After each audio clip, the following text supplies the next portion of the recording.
दोस्तों, स्वागत है हमारे यूट्यूब चैनल। मेरा नाम है आशीष और आज के इस वीडियो में मैं आप लोगों को कोशिका पढ़ाने वाला हूँ। इससे पिछले वीडियो में मैंने आप लोगों को कोशिका का राइबोसोम तक बता दिया था, तो आज उसके आगे समझेंगे। तो चलिए स्टार्ट करते हैं। आज का जो टॉपिक है वो है गोल्जी बॉडी के बारे में। आज क्या पढ़ेंगे? गोल्जी बॉडी के बारे में पढ़ेंगे। गोल्जी बॉडी, तो गोल्जी बॉडी की खोज किसने किया था? कैमिलो गोल्जी ने। गोल्जी बॉडी की खोज किसने किया था? कैमिलो गोल्जी ने। कैमिलो गोल्जी ने खोज किया। कैमिलो गोल्जी ने खोज किया था गोल्जी बॉडी का। तो गोल्जी बॉडी का खोज किसने किया? कैमिलो गोल्जी ने।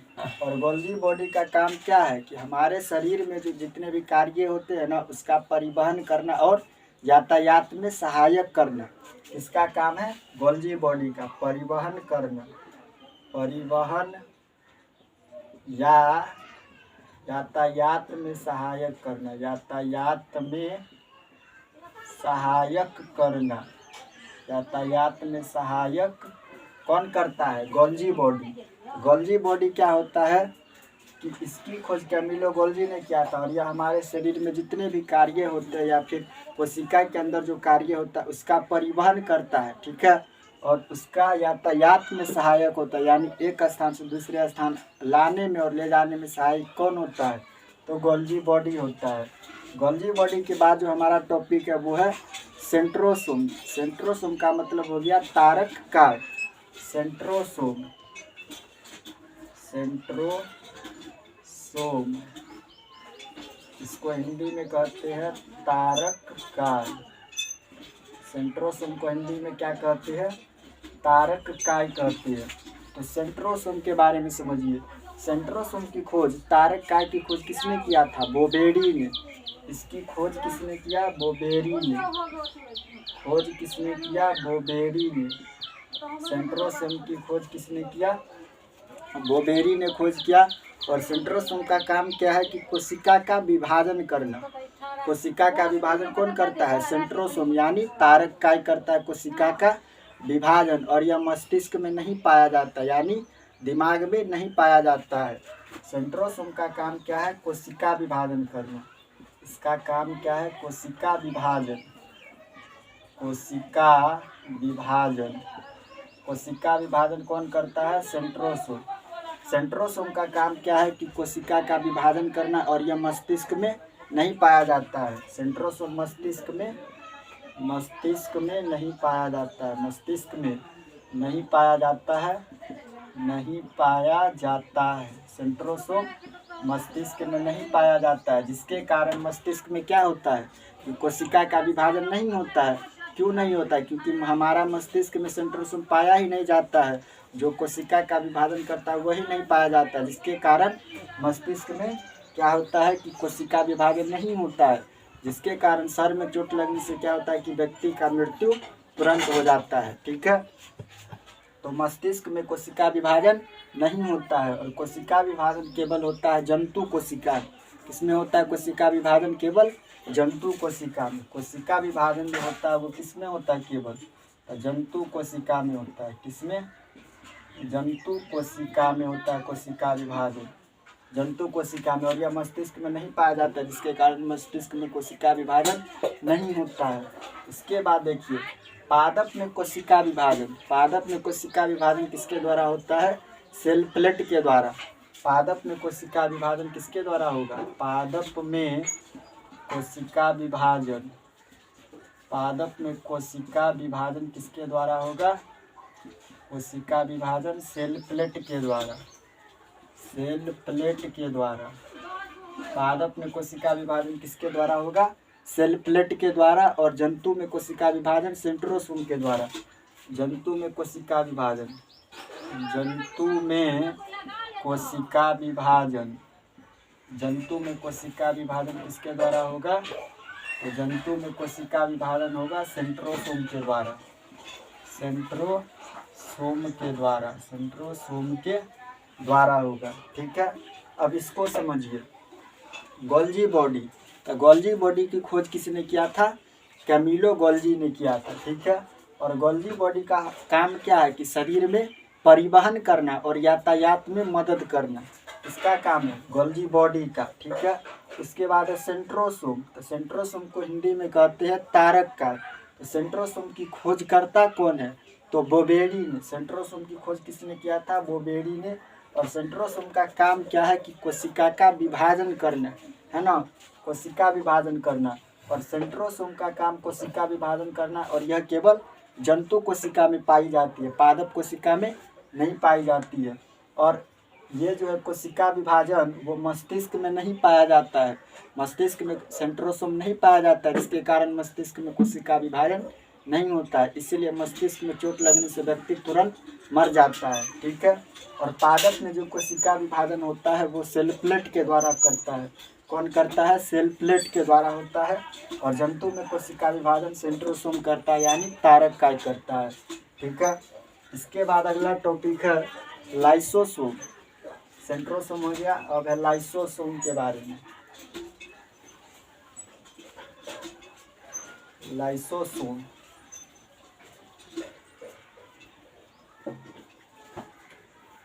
अगला टॉपिक है लाइसोसोम।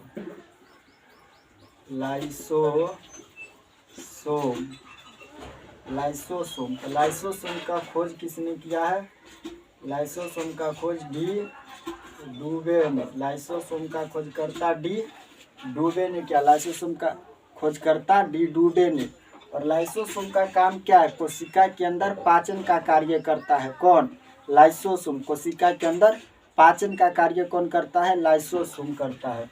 लाइसोसोम कोशिका के अंदर पाचन का कार्य करता है। ठीक है, उसके बाद क्या? लाइसोसोम कोशिका के अंदर पाचन का कार्य करता है, और जब पूरी कोशिका कार्य नहीं करता है ना, तो ये क्या होता है कि कट जाता है। लाइसोसोम क्या करता है? लाइसोसोम का काम है कोशिका के अंदर पाचन का कार्य करना। और जब लाइसोसोम मतलब क्या कि जब पूरी कोशिका जो होता है वो जब कार्य नहीं करता, यानी काम नहीं करता, तो लाइसोसोम कट जाता है, जिसके कारण पूरा कोशिका ही नष्ट हो जाता है। इसीलिए लाइसोसोम को क्या कहते हैं? आत्महत्या की थैली या एटम बम कहते हैं। लाइसोसोम को और किस नाम से जाना जाता है? लाइसोसोम को और किस नाम से जाना जाता है? आत्महत्या की थैली, आत्महत्या की थैली या atom bomb. Atom bomb BOMB atom bomb कहते हैं किसको? लाइसोसोम को कहते हैं। क्यों कहते हैं लाइसोसोम को आत्महत्या की थैली या एटम बम? क्योंकि यह कोशिका के अंदर पाचन का कार्य करता है, और जब कोशिका जो हमारा शरीर में पाए जाते हैं, और जब वो कोशिका जो होती है वो पूरी तरह से कार्य नहीं करती है, यानी अच्छे से कार्य नहीं करती है, तो क्या होता है कि लाइसोसोम कट जाता है। लाइसोसोम कट जाता है और पूरी कोशिका ही नष्ट हो जाती है। इसीलिए इसे क्या कहते हैं? आत्महत्या की थैली या एटम बम कहते हैं। एटम बम कहते हैं। ठीक है, लाइसोसोम को। उसके बाद क्या है अगला टॉपिक? लाइसोसोम को कहते हैं एटम बम। इसकी खोज डी डूबे ने किया था।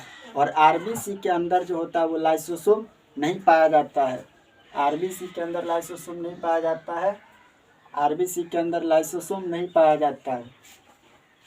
आरबीसी के अंदर क्या होता है? आरबीसी के अंदर लाइसोसोम नहीं पाया जाता है, नहीं पाया जाता है। आरबीसी यानी रेड ब्लड कॉर्पोरेशन, तो इसके अंदर क्या होता है कि लाइसोसोम नहीं पाया जाता है। लाइसोसोम नहीं पाया जाता आरबीसी के अंदर, जिसके कारण आरबीसी मरने के बाद स्प्लीन प्लीहा तिल्ली में जाकर जमा हो जाता है। आरबीसी जो है वो मरने के बाद कहाँ जमा होता है? आरबीसी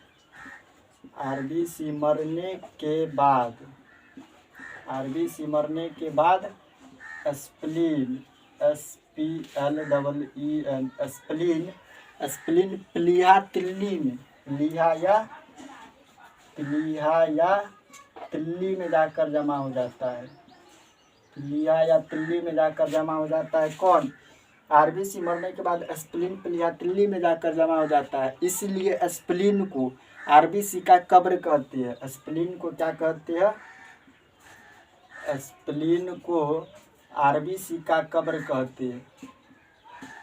आरबीसी का कब्र कहते हैं किसको? स्प्लीन को। इसको समझिए। आरबीसी मतलब क्या हुआ कि लाल रक्त कणिका जो होता है उसमें लाइसोसोम नहीं पाया जाता है, और आरबीसी मरने के बाद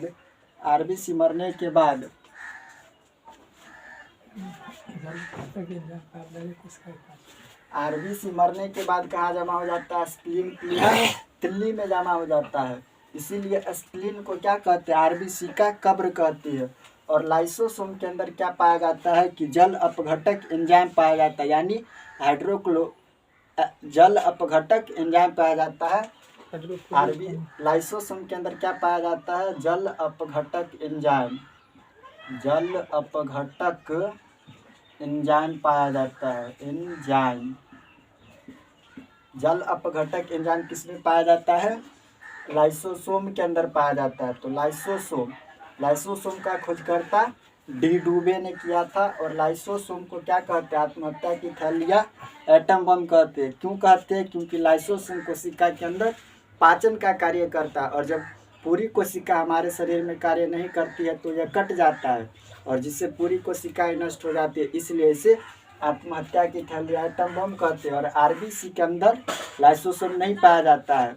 लाल रक्त कणिका के अंदर क्या होता है कि लाइसोसोम नहीं पाया जाता है, जिसके कारण जब कोई व्यक्ति मर जाता है तो आरबीसी मरने के बाद स्प्लीन प्लीहा तिल्ली में जाकर जमा होता है।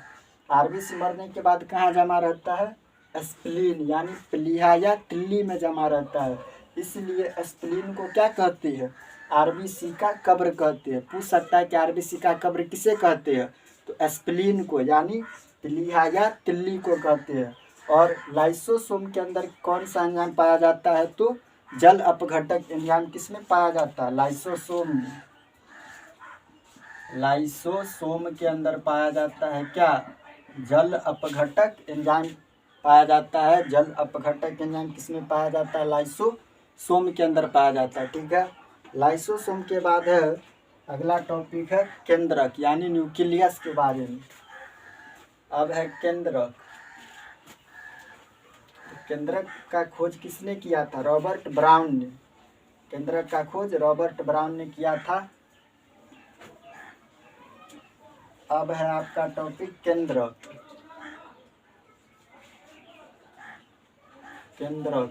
न्यूक्लियस, इसका इंग्लिश में क्या कहते हैं? Nucleus NUCLEOUS nucleus. केंद्रक को इंग्लिश में क्या कहते हैं? न्यूक्लियस। केंद्रक का खोज किसने किया था? रॉबर्ट ब्राउन ने। केंद्रक का खोज रॉबर्ट ब्राउन ने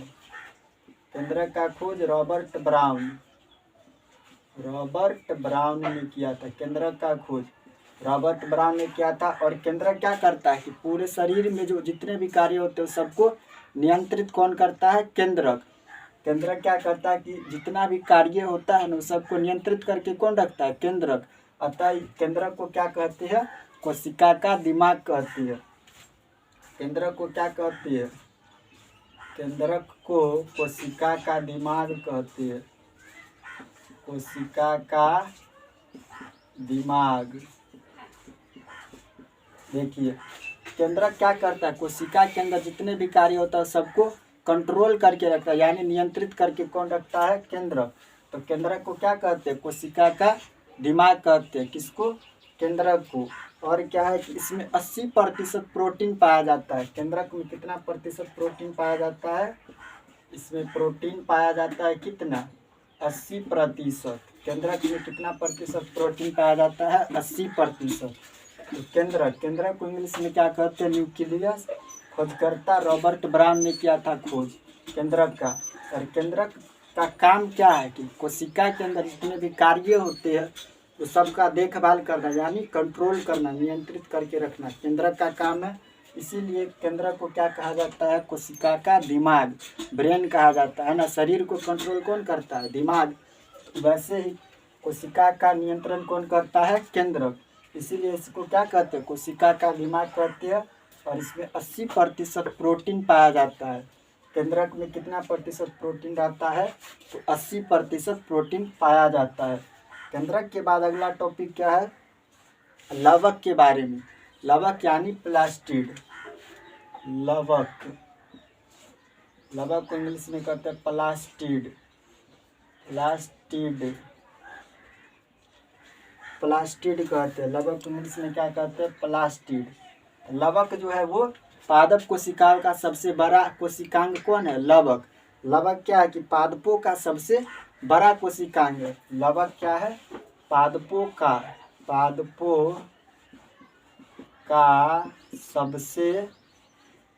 सबसे बड़ा कोशिकांग कौन है? पादपों का सबसे बड़ा कोशिकांग, पादपों का सबसे बड़ा कोशिकांग है लवक। लवक क्या है? यह पादपों का सबसे बड़ा कोशिकांग है लवक। लवक क्या है? तो पादप का सबसे बड़ा कोशिकांग है। इसके बाद यह केवल पादपों में पाया जाता है। लवक किस में पाया जाता है? केवल पादपों में। लवक केवल किस में पाया जाता है? पादप में। लवक जो है वो केवल पादप में पाया जाता है। लवक जो है वो केवल पादप में पाया जाता है, जंतु में नहीं ना पाया जाता लवक। तो लवक क्या है कि पादप का सबसे बड़ा कोशिकांग है। कौन? लवक। और लवक जो है वो केवल पादप में पाया जाता है। और लवक 3 प्रकार के होते हैं। कितने प्रकार के? 3 प्रकार के होते हैं। इसको समझते हैं। लवक कितने प्रकार के होते हैं? 3 प्रकार की। यानी प्लास्टिड कितने प्रकार के होते हैं? 3 प्रकार की। कौन कौन? इसको समझिए। लवक जो है वो 3 प्रकार का होता है। हरित लवक, अवर्णित लवक और वर्णित लवक होता है। लवक, लवक को इंग्लिश में कहते हैं प्लास्टिड। TIDE, plastid. लवक कितने प्रकार के होते हैं? तो लवक 3 प्रकार के होते हैं। लवक कितने प्रकार के होते हैं? 3 प्रकार की। हरित लवक, हरित लवक, अवर्णित लवक, अवर्णित लवक और वर्णित लवक। वर्णित लवक। हरित लवक को इंग्लिश में कहते हैं क्लोरोप्लास्ट। क्या कहते हैं? क्लोरोप्लास्ट। क्लोरोप्लास्ट, क्लोरोप्लास्ट हरित लवक। अवर्णित लवक को इंग्लिश में कहते हैं ल्यूकोप्लास्ट। ल्यूकोप्लास्ट। और वर्णित लवक को कहते हैं क्रोमोप्लास्ट।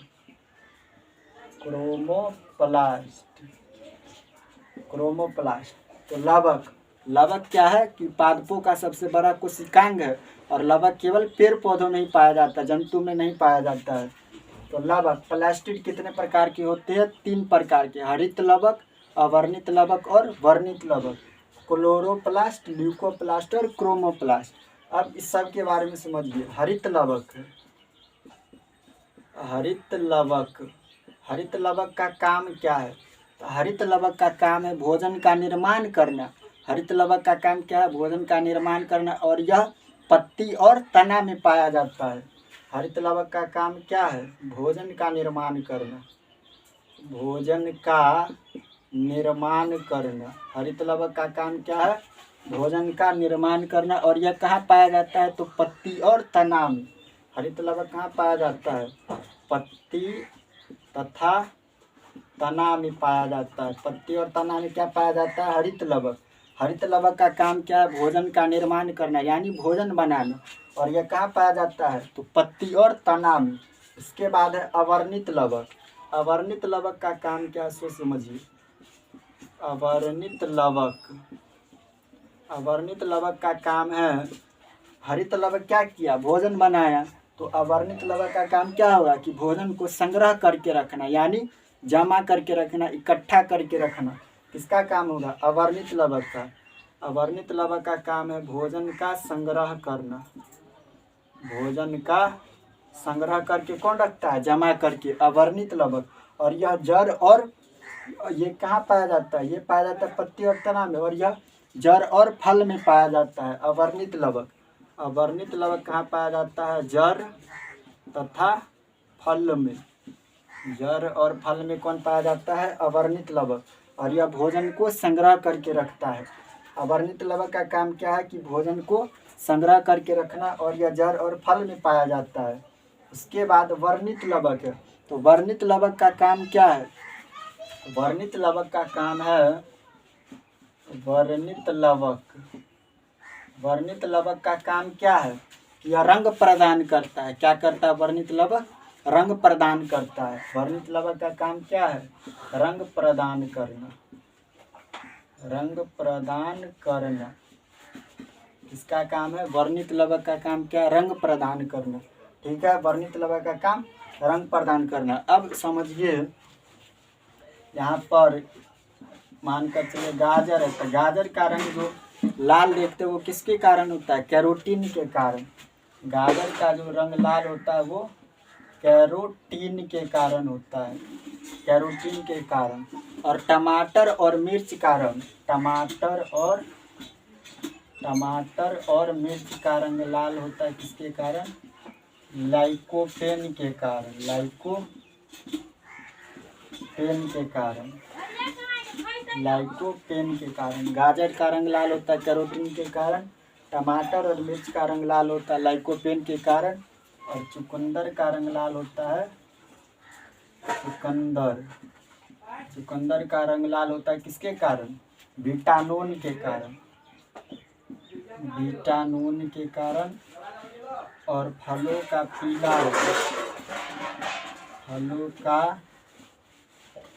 पीला रंग किसके कारण होता है? ज़िंथोफिल के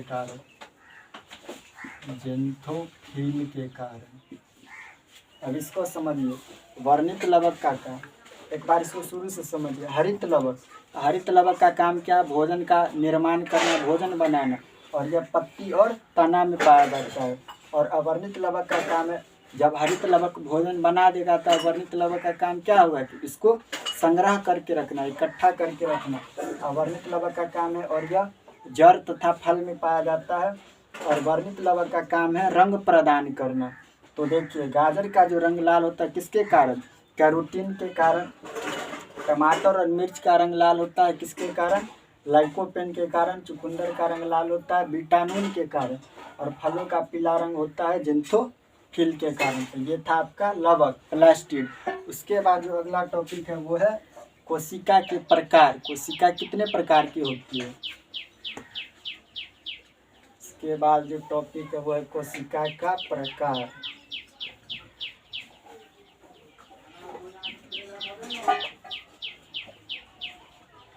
अब है कोशिका के प्रकार। क्या है कोशिका के प्रकार?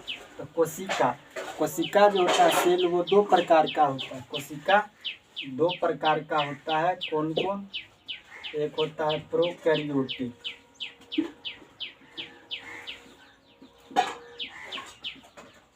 प्रोकैरियोटिक यानी अविकसित। प्रोकैरियोटिक का मतलब अविकसित। प्रोकैरियोटिक अविकसित। और यूकैरियोटिक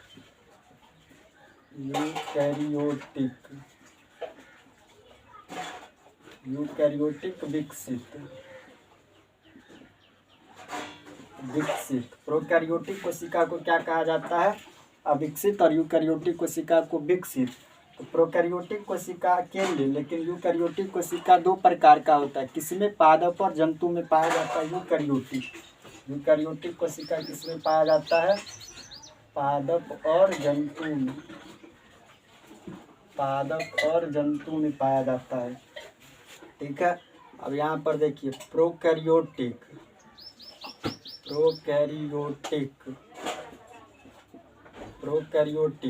तो प्रोकैरियोटिक में क्या होता है कि ये अविकसित कोशिका होती है। इसमें कोशिका झिल्ली पाया जाता है। क्या पाया जाता है? कोशिका झिल्ली।